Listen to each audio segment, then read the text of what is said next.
시편 91편 9절부터 16절입니다. 내가 주님을 내 피난처로 삼았으니 가장 높으신 분을 너의 거처로 삼았으니 내게는 어떤 불행도 찾아오지 않을 것이다. 내 장막에는 어떤 재앙도 가까이 하지 못할 것이다. 그가 천사들에게 명하셔서 내가 가는 길마다 너를 지키게 하실 것이니 너의 발이 돌부리에 부딪히지 않게 천사들이 그들의 손으로 너를 붙들어 줄 것이다. 내가 사자와 독사를 짓밟고 다니며 사자 새끼와 살모사를 짓이기고 다닐 것이다. 그가 나를 간절히 사랑하니 내가 그를 건져 주겠다. 그가 나의 이름을 알고 있으니 내가 그를 높여 주겠다.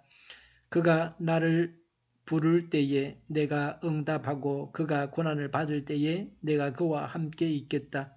내가 그를 건져주고 그를 영화롭게 하겠다. 내가 그를 만족할 만큼 오래 살도록 하고 내 구원을 그에게 보여주겠다. 아멘. 9절에 내가 주님을 내 피난처로 삼았으니 가장 높으신 분을 너의 거처로 삼았으니 라고 했습니다.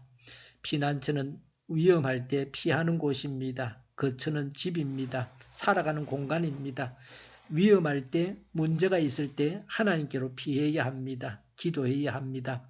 사람을 의지하지 말아야 합니다. 하나님 안에서 살아가야 합니다. 하나님 안에 거해야 합니다. 말씀 안에 거해야 합니다. 일상적으로 언제나 말씀 안에 거해야 합니다. 주님을 거처로 피난처로 삼으면 11절과 12절에 하나님께서 천사들에게 명하셔서 가는 길마다 지키게 하십니다. 발이 돌부리에 부딪히지 않게 천사들의 손으로 붙들어 주십니다. 이 세상에서 어떤 재앙도 막아주십니다. 실수도 막아주십니다. 마귀는 예수님에게 이 말씀을 가지고 시험을 했습니다. 성전 꼭대기에서 뛰어내리라고 했습니다. 마귀는 우리에게도 이렇게 시험합니다. 마귀의 시험을 이겨야 합니다. 하나님의 선하시고 온전하신 뜻을 분별해야 합니다. 하나님의 말씀을 적재적소에 바르게 적용해야 합니다. 하나님 말씀을 잘못 사용하는 것은 마귀가 하는 짓입니다. 성경 말씀을 인용해서 마귀 짓을 할 수 있습니다. 이단들이 그렇게 합니다. 성경만 인용하면서 성경을 자기 멋대로 해석하고 적용하는 이단들이 있습니다. 13절에 사자와 독사, 새끼 사자, 살모사를 짓밟고 짓이기고 다닙니다. 이 세상에 어떤 강한 세력도 짓밟습니다. 신나는 말씀입니다. 하나님을 믿는 우리가 얼마나 강한 자인가를 보여줍니다. 사자는 정부를 말하고 인간의 힘입니다. 독사는 사단입니다. 아무리 강한 나라도 우리의 신앙을 꺾지 못합니다. 문정경 전도사님, 주기철, 손양훈 목사님을 보면 압니다. 사단을 내쫓습니다. 마귀의 뜻을 알아차리게 해서 하나님을 따르게 합니다. 물새 한 마리가 사람들의 손길을 피하기 위해서 바다 한가운데 있는 바위섬에 둥지를 만들고 거기에 예쁜 새끼를 낳았습니다. 어느 날 물새가 먹이를 찾으러 나갔다 온 사이에 큰 파도가 몰려와서 사랑하는 새끼들과 둥지를 모두 쓸어버렸습니다. 물새는 이럴 줄 알았으면 굳이 바다 한가운데로 찾아오지도 않았을 텐데 하며 애통해했습니다. 실로 세상의 어느 곳에 우리의 참 안식처와 피난처가 있습니까? 무엇이 우리를 안전히 지켜줄 수 있습니까? 우리도 이 한 마리의 물새처럼 세상에서 떠돌며 슬피 울고 있지는 않습니까? 전능자 곧 우리의 하나님만이 안전한 피난처가 되심을 기억해야 합니다. 14절에 그가 나의 이름을 알고 있으니 내가 그를 높여주겠다고 했습니다. 하나님의 이름은 하나님의 존재와 속성을 말합니다. 안다는 것은 믿는다, 인정한다는 것입니다. 전적인 인격적인 신뢰입니다.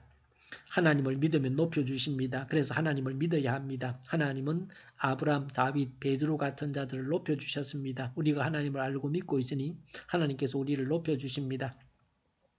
하나님을 믿고 우리나라가 부강해지고 세계인들로부터 인정받는 나라가 되었습니다. 하나님께서 우리나라를 높여주셨습니다. 한국인의 위상이 높아지게 하셨습니다. 하나님을 믿고 15절 말씀대로 간구해야 합니다.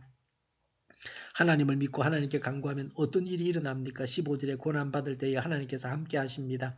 전능하신 분이 고난받는 나와 함께 하십니다. 15절에 하나님께서 고난에서 건져주시고 영화롭게 하십니다. 16절에 하나님의 구원을 보여주십니다. 하나님께서 우리의 문제를 해결해 주시기를 바랍니다. 이 일로 인해서 좋은 일만 생기기를 바라고 기도합니다.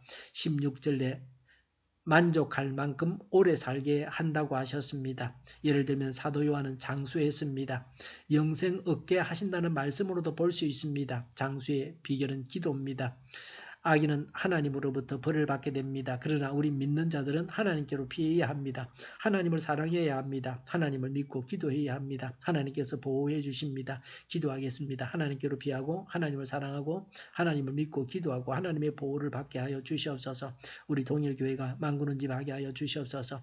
예수 이름으로 명하노니 모든 병만은 물러가고 몸의 모든 부분들을 온전하게 될지어다. 신유의 기적을 베푸셔서 지금도 저희의 질병을 고쳐주시옵소서. 저희와 교회와 이 나라의 민족을 불쌍히 여겨주시옵소서. 독재 정권이 무너지고 적과 통일이 되지 않고 평화 통일을 이루게 하여 주시옵소서.